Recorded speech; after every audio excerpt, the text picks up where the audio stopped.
Hi everybody. Some of you have already taken your practice test and it's incorrect. So I am trying to show you what you need to show me for your practice test. You do not use your front-facing camera. You are going to use a side view camera. So right now you can see the computer. You can see my hands. You can see my face. This is how you take your practice test.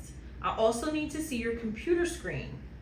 Now, I'm a little tight because the edge of my table is where my camera is. So you might need to move your camera a little bit further apart, maybe put it up a little higher. This is how you take your practice test, and this is how you take your actual test. So if you took it with your front-facing camera, I need you to do it again, and then let me know when you have completed it again. Now, if you took it correctly, disregard this video. Thank you for watching.